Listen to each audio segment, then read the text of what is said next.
that moment on, Cassandra and the other teens worked together, pooling their knowledge, their skills, and their courage. They knew that escape would be difficult, but they were determined to try. They had nothing to lose and everything to gain. Their lives depended on it. The basement was their prison, but it also became their headquarters.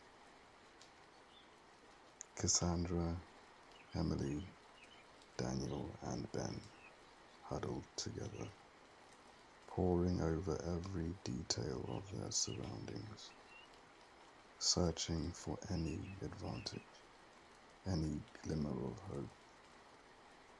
Their planning sessions were clandestine affairs, conducted in hushed whispers under the cover of darkness.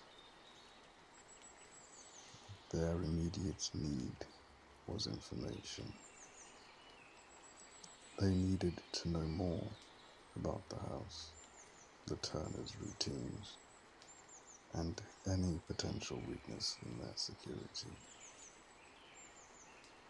Cassandra, with her most previous knowledge of the house, became their primary source of information. She recalled the layout of rooms, the location of doors and windows, and the patterns of the Turners' movements. Emily, with her street smarts and sharp observational skills, focused on the Turners themselves. She paid close attention to their moods, their conversations, and their habits. She noticed that Felicity was meticulous and organized, always locking doors and windows, while Gary was more impulsive and prone to fits of anger. Daniel, with his keen intellect and love of reading, turned to the few scraps of paper they could find, old newspapers, discarded magazines, searching for clues about the outside world and any potential allies. He also tried to decipher the meaning of the Turners' cryptic conversations, piecing together fragments of information about their business dealings and their past. Ben, with his small size and unassuming demeanor, became their scout. He would sneak around the basement, exploring every nook and cranny, searching for forgotten tools or any other useful resources. He discovered a loose stone in the wall, behind which they found a rusty old screwdriver and a handful of bent nails. Gathering resources was a constant challenge. They were given only the bare necessities: a thin blanket each, a chipped bowl for their meager meals, and a bucket for their waste. They had to be resourceful, finding ways to repurpose and reuse whatever they could find. They tore strips of fabric from their blankets to make ropes, sharpening the screwdriver on the stone floor to create a makeshift knife, and collected rainwater in the bucket to supplement their meager rations.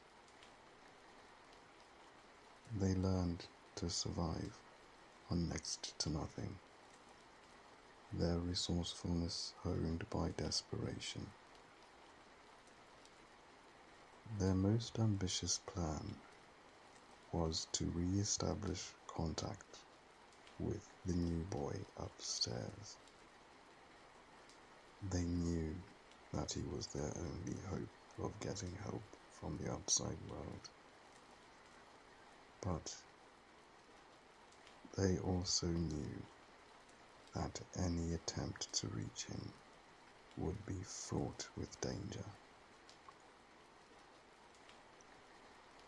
Cassandra devised a plan to use the heating vents again, but this time they would be more cautious.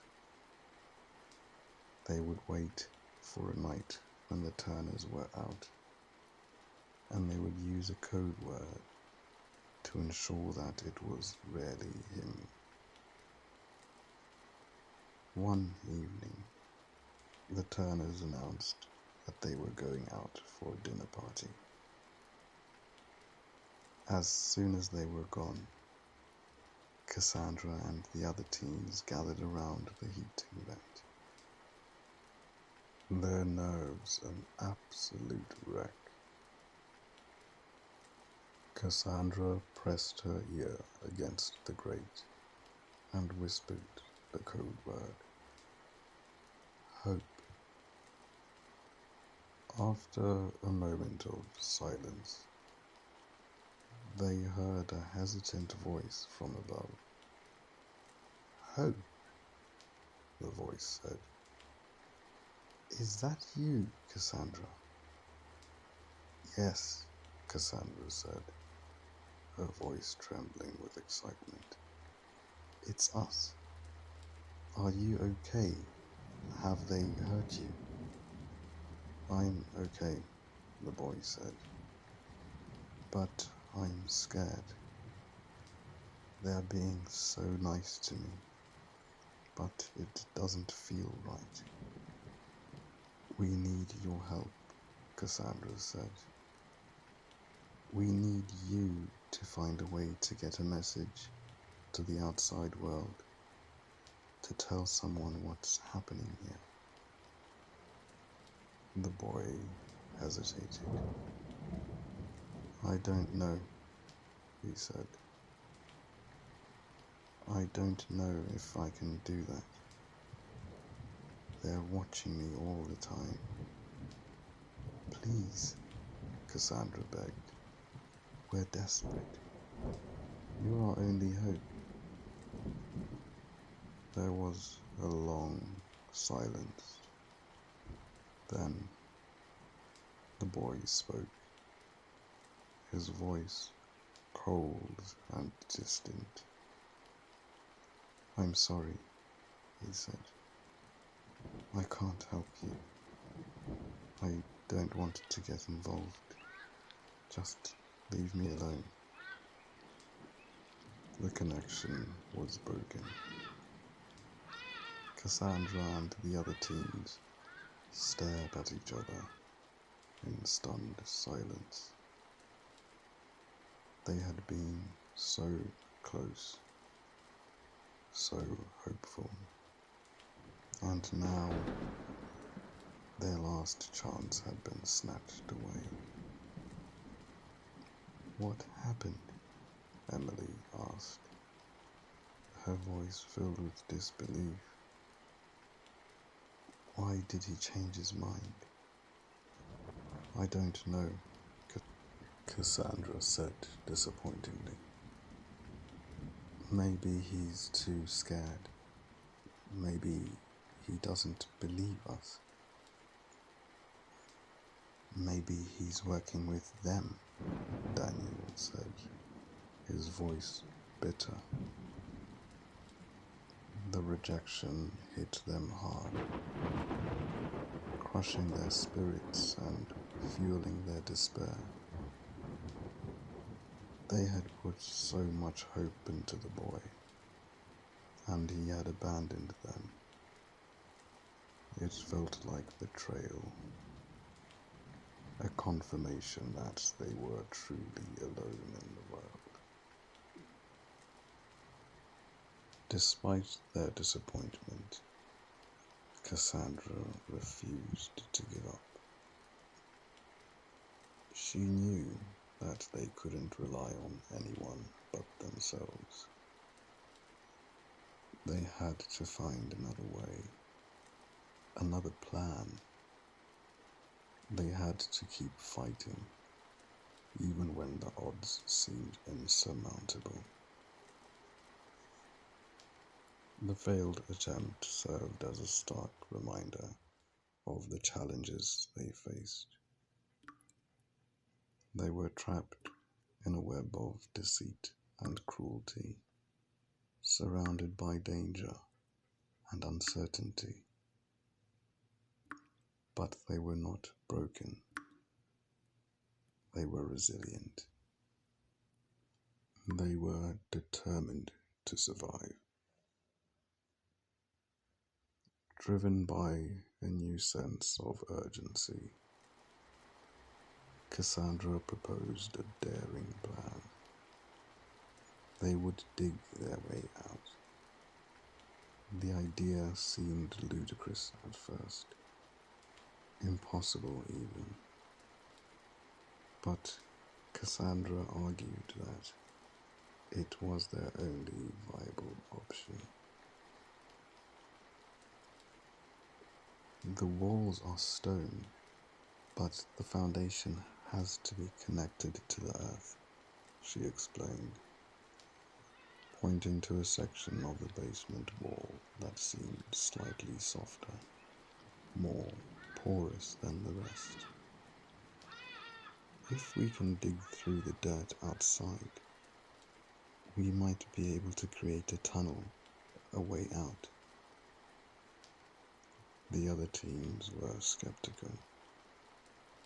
They were weak, malnourished,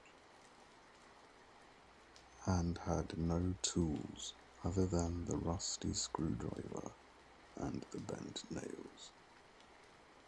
The task seemed insurmountable. "It's impossible," Emily said, shaking her head. "We'll never be able to dig through that much dirt. And what if the tunnel collapses? We'll be buried alive." "I know it's risky," Cassandra said, "but we have to try. We can't just sit here and wait to die. We have to fight for our freedom." She appealed to their sense of hope, reminding them of their dreams, of the lives they wanted to live.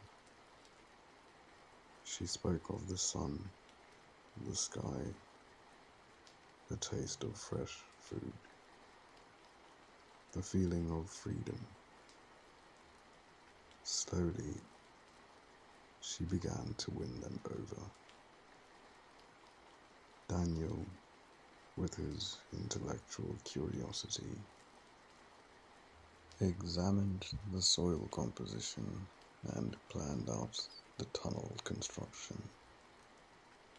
Ben, with his small size, volunteered to be the primary digger, able to squeeze into tight spaces and work for long hours without tiring.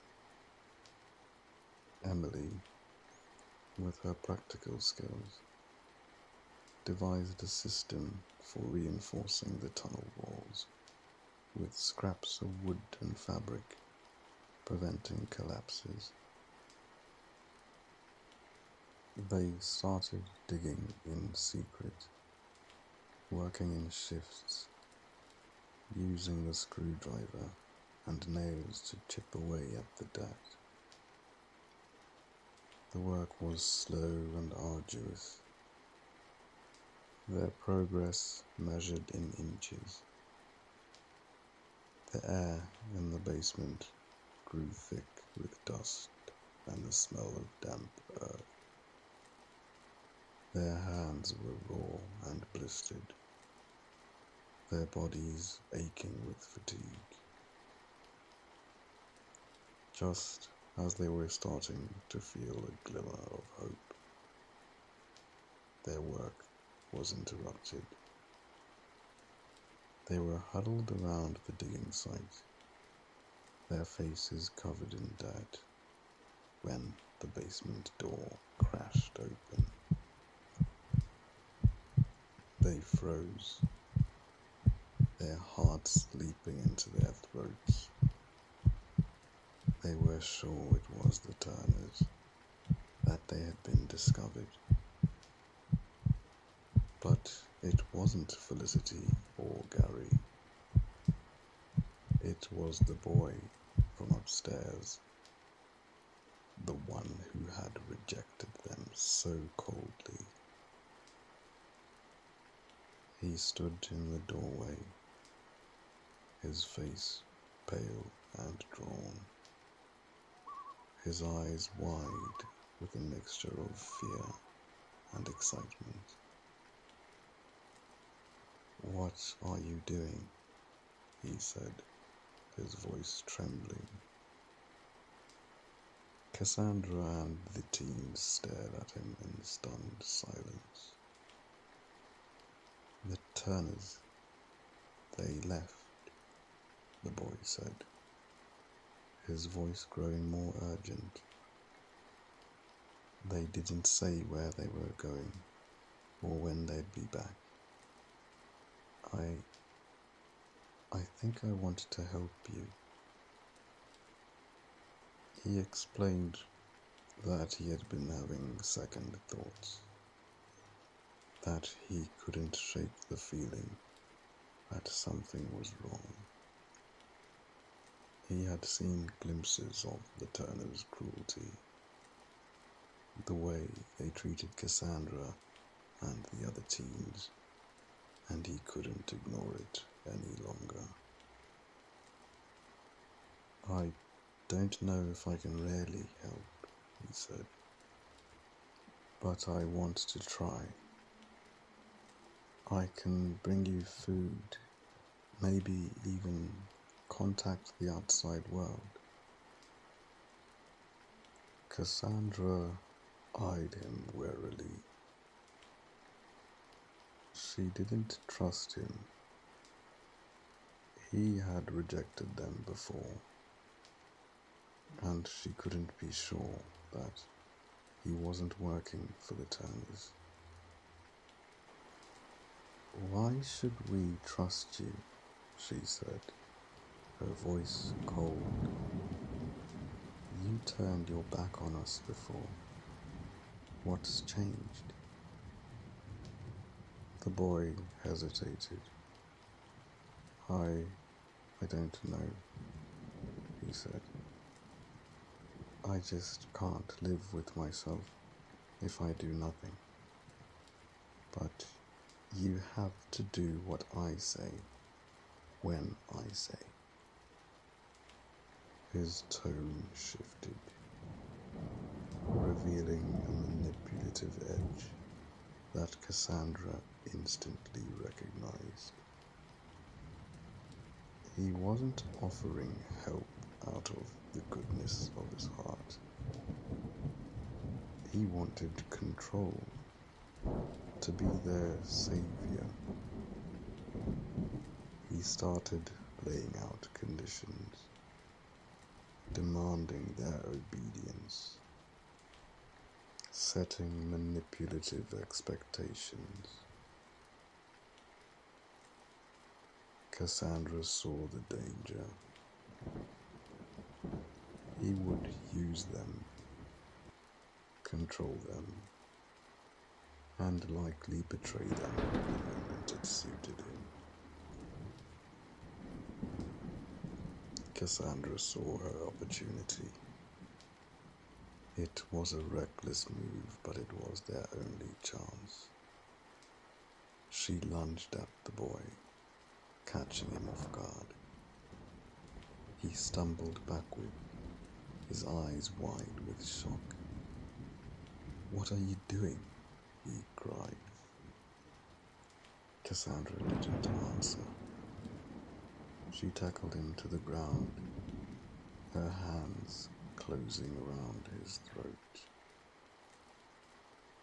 He struggled, kicking and clawing, but Cassandra was relentless. She tightened her grip, her fingers digging into his flesh. She had to silence him, to prevent him from alerting the Turners. The boy's face turned red, then purple. His eyes bulged in absolute terror, but she wouldn't let go. She felt a surge of adrenaline, a primal instinct to survive. She had to protect her friends, to secure their freedom. Just as the boy's struggles began to weaken, Cassandra heard the sound of a car pulling into the driveway. The Turners were back. Panic surged through her. She tightened her grip, squeezing the life out of the boy. His body went limp, his eyes staring blankly at the ceiling. She released him, her hands trembling. She had killed him. She scrambled to her feet, heaving. She had to hide the body, to clean up the mess before the Turners arrived. She dragged the boy's corpse into the shadows, concealing it behind a pile of discarded boxes. She wiped her hands clean of the boy. The Turners unlocked the front door, their voices echoing through the house. Cassandra rushed to the basement door, slamming it shut. Just as Felicity and Gary reached the kitchen, she stood there, her body shaking, her breath ragged. The weight of her actions pressing down on her. She had killed a person, a boy who had offered them help, but she had done it to protect her friends, to preserve their chance at freedom. She didn't know what the future held, but she knew that she had crossed a line. There was no turning back now. The silence in the basement was deafening. The only sound was the ragged breathing of Cassandra and the other teens, their eyes wide with shock and horror. The boy's lifeless body lay hidden in the shadows, a grim reminder of the violence that had just taken place. Cassandra stared at her hands, her mind reeling. The act felt surreal, like a nightmare she couldn't wake up from. What did you do? Daniel whispered. Cassandra didn't answer. She couldn't find the words. She had crossed a line, a point of no return. She was no longer just a victim. Emily stepped forward, her face pale but resolute. "We have to hide the body," she said, her voice firm. "If they find him, we're all dead." They worked quickly and efficiently, dragging the corpse deeper into the shadows, covering it with boxes and scraps of fabric. They wiped the floor clean, doing their best to erase any trace of their crime.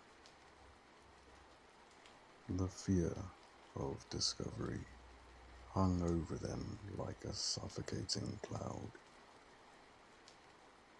Every creak of the floorboards, every rustle of leaves outside the window sent shivers down their spines. They knew that it was only a matter of time before the Turners realized that something was wrong. The psychological impact on Cassandra's actions began to take its toll. Daniel retreated into himself, his eyes haunted by the image of the boy's lifeless face. Ben clung to Cassandra, his small body trembling with fear. Emily, ever practical, decided to maintain a sense of order, but even she couldn't mask her unease.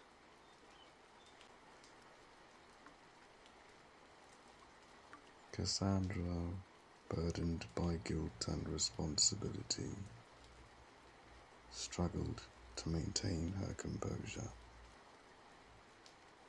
She knew that she had to be strong for the others,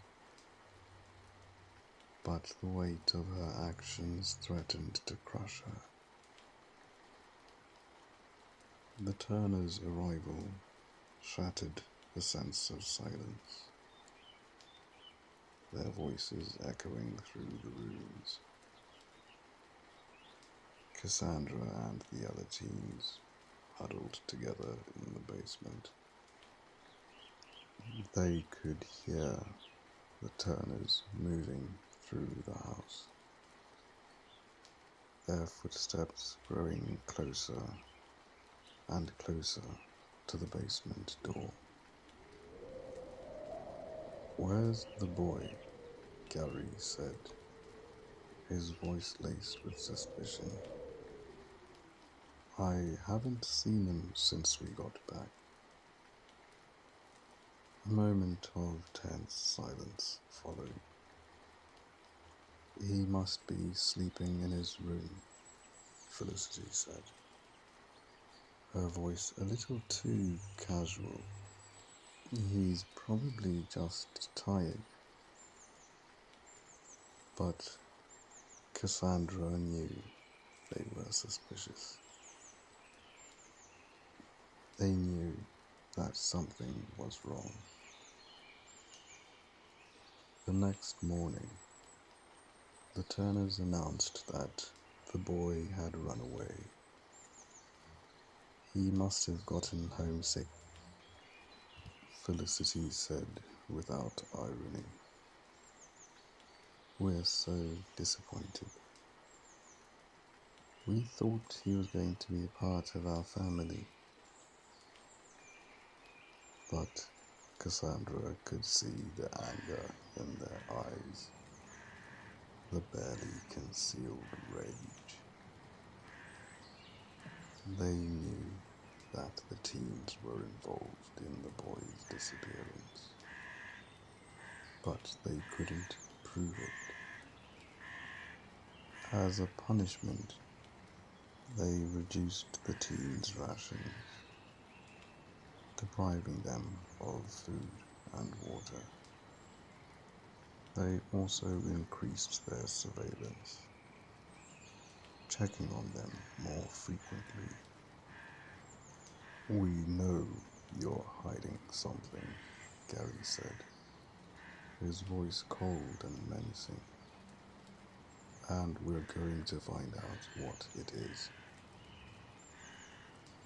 One evening, after days of increased tension, Felicity descended into the basement. Gary followed close behind, his eyes filled with a strange mixture of sadness and anger. "We need to talk to you," Felicity said, her voice empty yet purposeful. "We need to tell you something about our past." She paused, taking a deep breath. "We used to have a daughter," she said. "Her name was Melody, and she was the most perfect child in the world." Felicity's eyes filled with tears. She was beautiful, intelligent, kind, everything a parent could ask for. "We loved her more than anything in the world. We gave her everything," Gary added, his voice thick with emotion. "The best schools, the best clothes, the best opportunities. We wanted her to have the perfect life. But the perfect world shattered one summer when they took a vacation to Cabo San Lucas. One night, she was abducted," Felicity said. "We woke up in the morning and she was gone.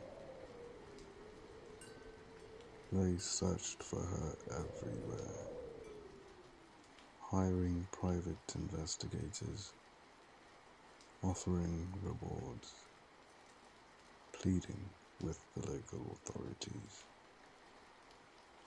But no one would help them. The local officials were corrupt and indifferent, unwilling to invest the resources needed to find the missing girl. We spent months searching for her," Gary said, his voice filled with bitterness. "We followed every lead, every rumor, every whisper. We traveled all over Mexico, risking our lives, desperate to find her. After 5 long months, they finally got a break. A local informant told them about a mass grave, a place where a well-funded American white supremacist militia group who had been infiltrating major cities all across the border under the guise of fighting against the cartel, but were in truth feeding their own intentions, which rather often caught unintended victims in its vicious dragnet, dumping the bodies in said mass graves across the country. We went there, hoping against hope that She wasn't among them, Felicity said, her voice cracking with emotion. But she was, well, from a circumstantial perspective, she should have been. The scene they encountered was horrific. The bodies had been dumped into a shallow pit. The authorities informed them that it would be impossible to identify the remains using DNA testing. They were further informed that dental records would also be useless, as the teeth had been extracted from all the corpses before burial. They took our daughter, Gary said. They took her, and they destroyed her. And no one cared. No one helped us. Felicity and Gary stared at the teens, their faces stricken with grief and resentment. Cassandra realized that they were not just monsters, they were also victims, driven by pain and a twisted desire for revenge. A wave of pity washed over Cassandra as she listened to the Turner's story. Despite their cruelty, she recognized the depth of their pain, the devastating loss that had warped their minds. Impulsively, she reached out to Felicity, her hand outstretched in a gesture of comfort. "I'm so sorry," she said softly, her voice sincere. "That's a terrible thing to have happen to you. No one deserves that." Felicity recoiled as if burned, her eyes widening with a mixture of shock and revulsion. With a speed that belied her age, she lashed out, striking Cassandra across the face with a force that sent her staggering backward. Cassandra cried out, clutching her cheek, her head spinning. She stumbled into the arms of Daniel, who steadied her, his face filled with concern. "Don't you dare touch me," Felicity screamed, her voice filled with rage. "Don't you dare pretend to care. You are not worthy to speak her name. You are not worthy to breathe the same air as her." Gary stepped forward, his eyes blazing with fury. "You think we told you this story because we want your pity?" he snarled. "You think we care about your feelings? You're nothing to us. You're just replacements." He spat on the floor, his face contorted with disgust. "You are not important," he continued, his voice dripping with venom. You are not loved. You are not wanted. You are just here to pay a debt that you can never repay. The Turners turned and stormed out of the basement, slamming the door behind them. Cassandra and the other teens were left in stunned silence, overwhelmed with pain and confusion. The rejection stung, shattering any lingering illusions of empathy or understanding. They were not victims of circumstance. They were pawns in a twisted game, objects to be used and discarded at will. But the Turners' revelation, despite its brutality, had also provided them with a valuable insight. They had glimpsed the source of the Turners' pain, the wound that festered beneath their carefully constructed facade. And with that knowledge, they saw an opportunity. "They're vulnerable," Cassandra said, her voice low but determined. "They're hurting, and we can use that against them."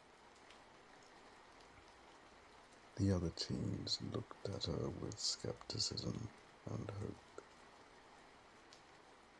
"What do you mean?" Emily said, her brow furrowed.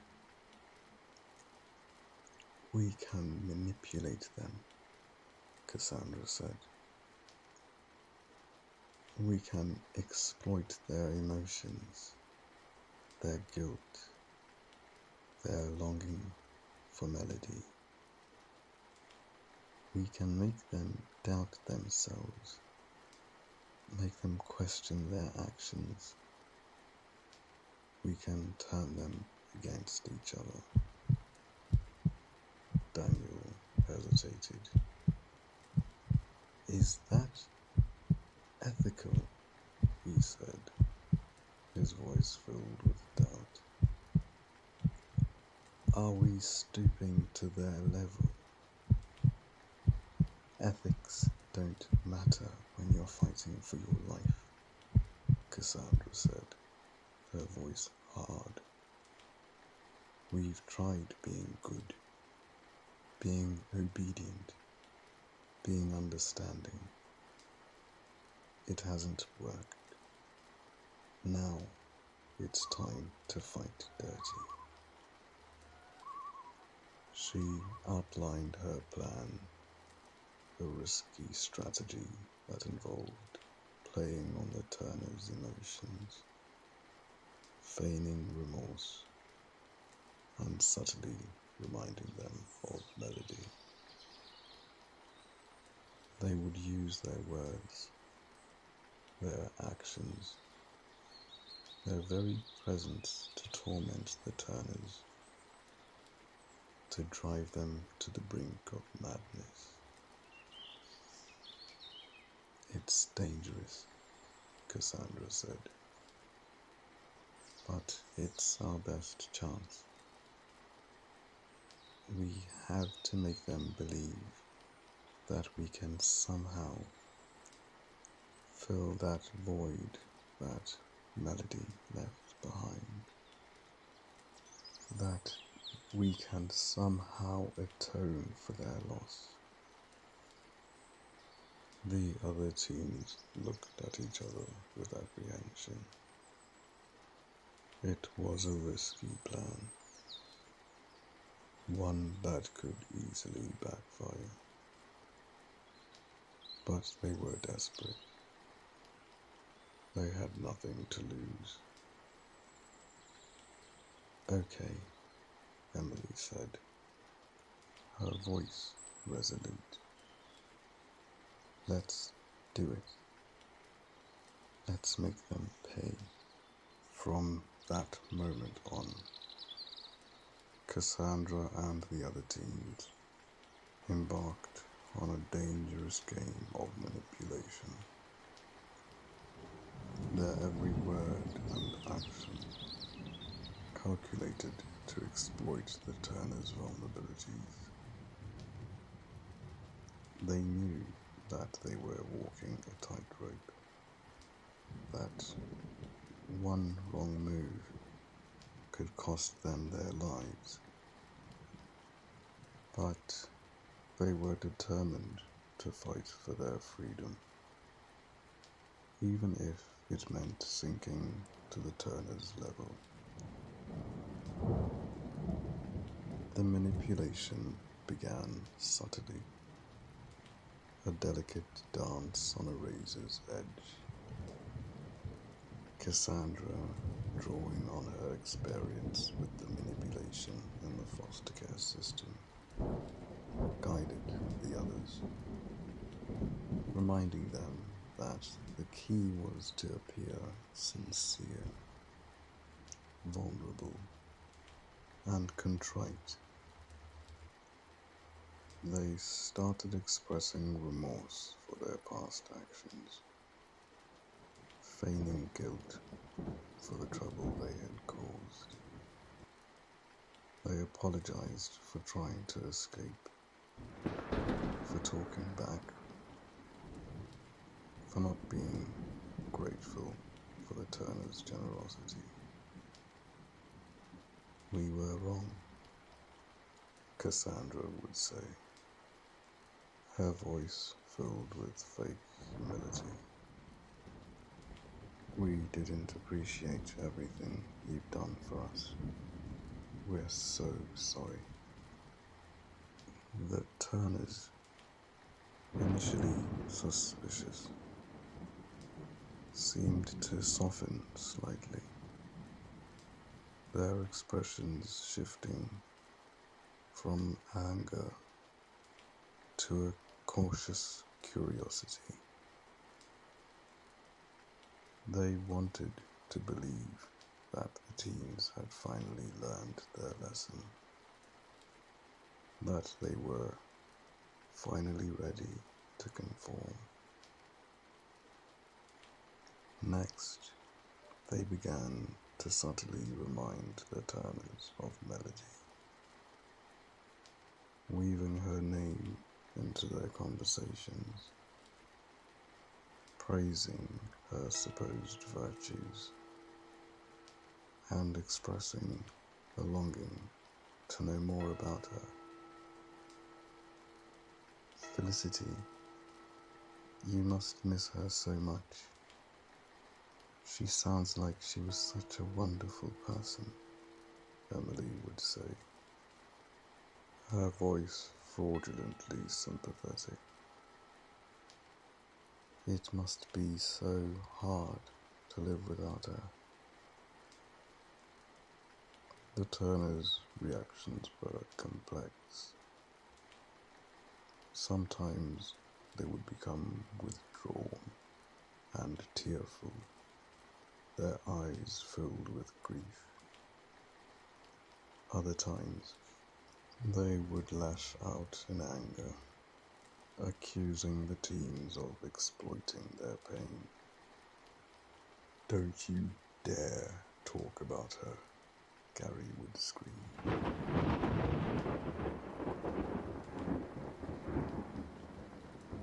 His face contorted with rage. "You don't know anything about her. You don't know anything about our pain."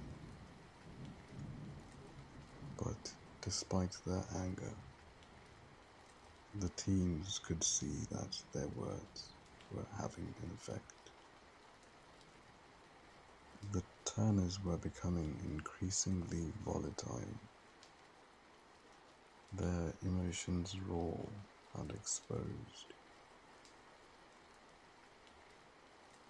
The teens also started trying to act more like what they presumed Melody would have acted like, acting more enthusiastic about everything, being overly helpful and nice, to the point it was concerning. The emotional toll on the teens was immense. They were forced to suppress their own feelings, to betray their own values, to become actors in a twisted play. The constant pretense, the ever-present fear of discovery, the gnawing guilt, it all took its toll. One afternoon, as the manipulation was beginning to show cracks in the Turner's composure, Gary descended into the basement, his eyes glinting with a disturbing light. He carried his dental tools, carefully concealed in a worn leather bag. The teens tensed, their hearts pounding in their chests. They knew that something was wrong. "I think it's time for a little checkup," Gary said, his voice soft but menacing. He grabbed little Ben and dragged him to the center of the room. Ben screamed, his small body writhing in terror. "No, please don't," he cried. "I didn't do anything wrong." Gary ignored his pleas. He opened his bag. "This won't hurt a bit," he said menacingly.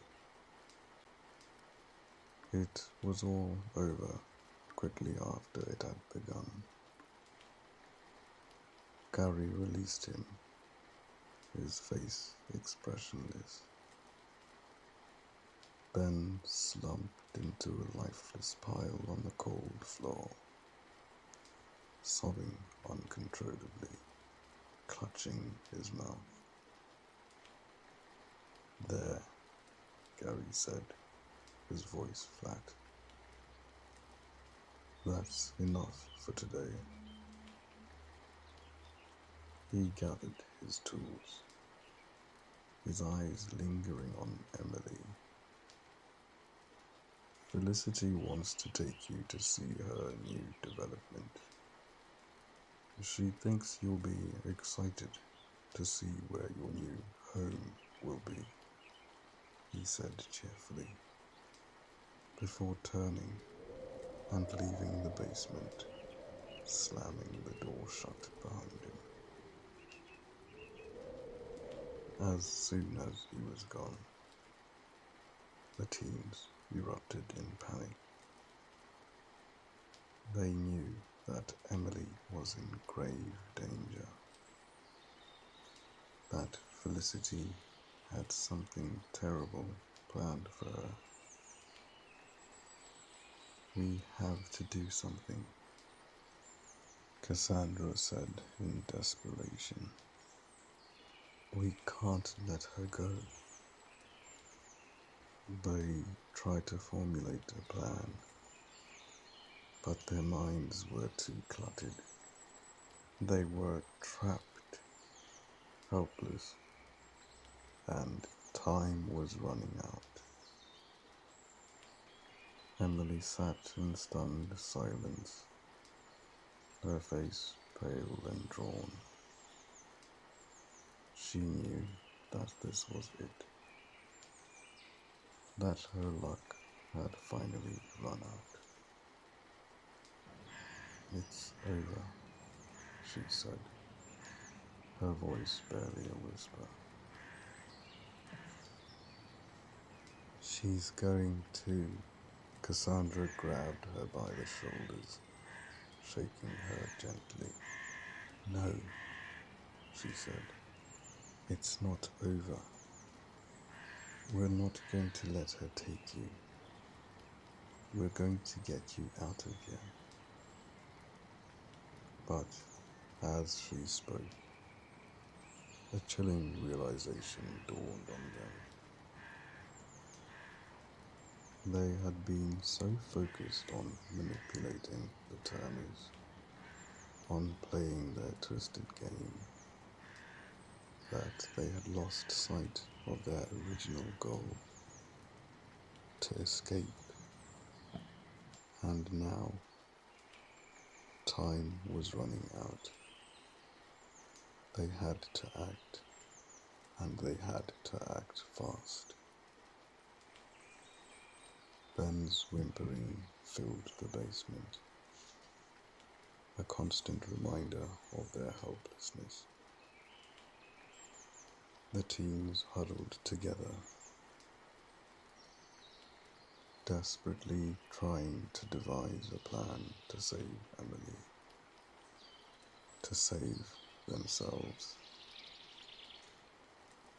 "We could try to overpower Felicity," Daniel suggested, his voice trembling. "But she's always armed. We don't stand a chance." "We could try to escape while she's gone," Emily said. "Every door, window, and panel of glass are reinforced, remember," Cassandra responded. "Even worse, the turners always seem to arrive as if they are watching what's happening whilst they're away, which would certainly lead to our instant demise." Cassandra tapped at her hip, her mind churning, weighing their options. Each plan seemed more dangerous, more impossible than the last.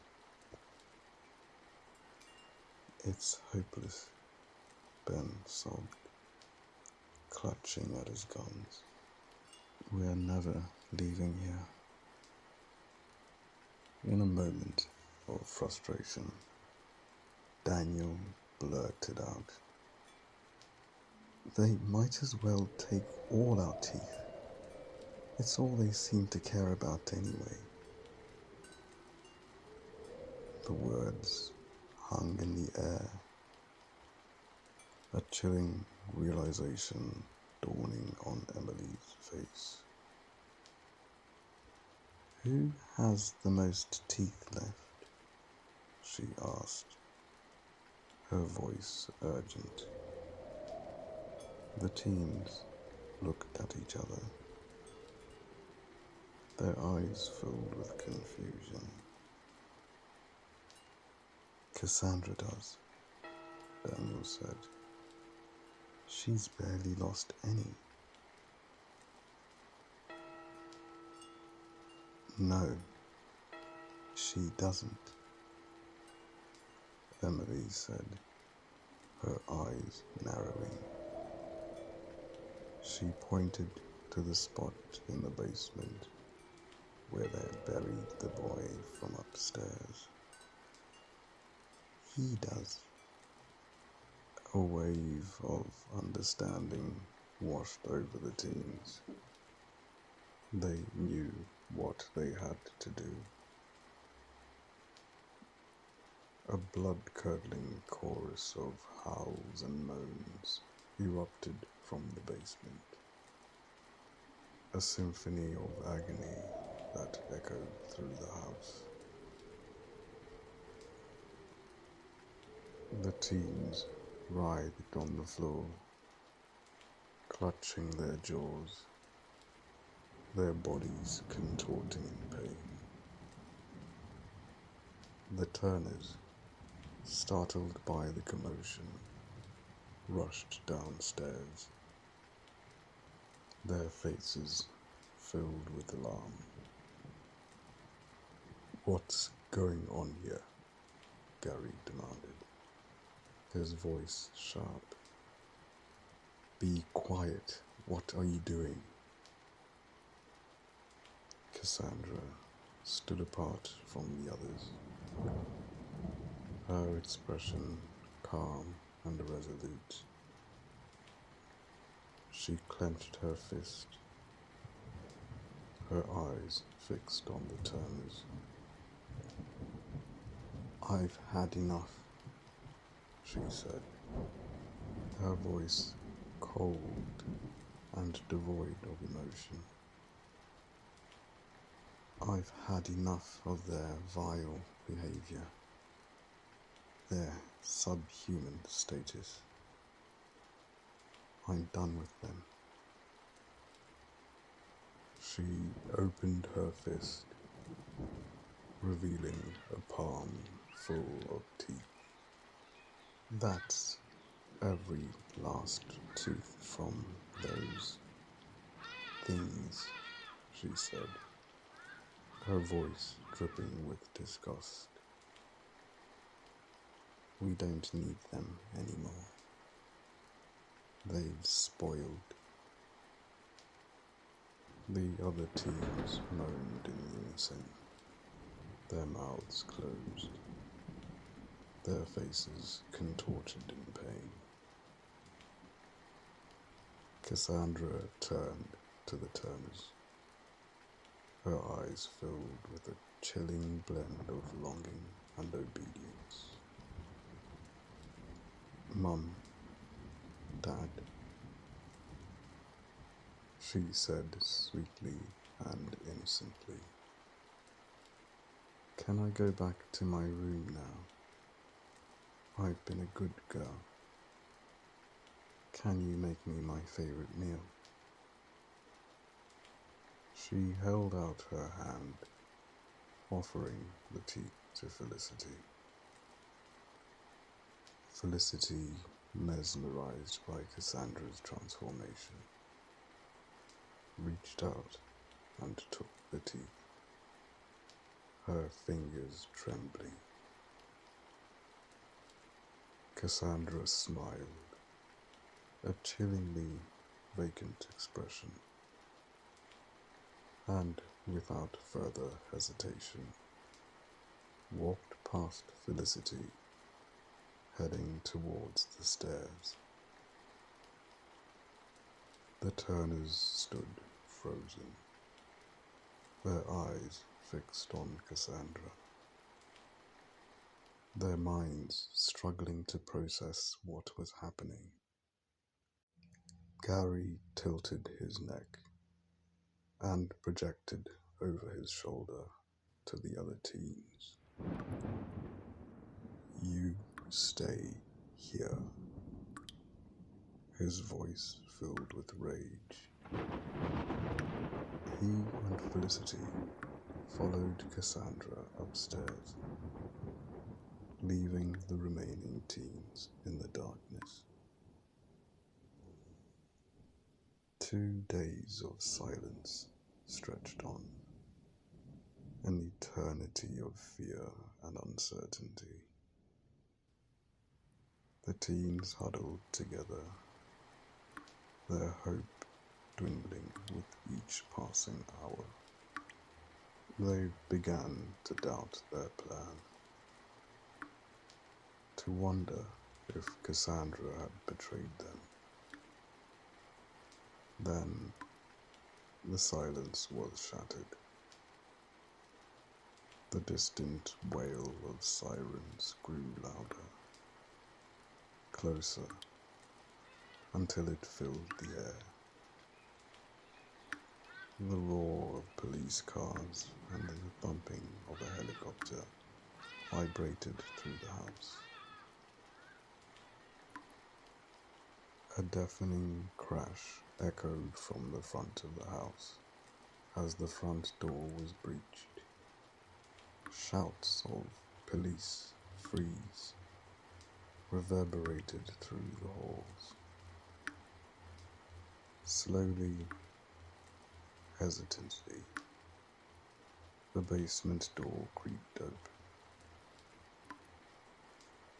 Cassandra stood in the doorway, bathed in the soft glow of the morning light. She was dressed in beautiful, stainless clothes, her hair perfectly styled, her face radiant. She looked like an angel. "Your eyes," Ben said, staring up from the darkness. "They're brown. They were so much darker down here," Emily chimed. "I could have sworn they were black." She smiled down at the teens, her brown eyes glistening with a mixture of triumph and pity.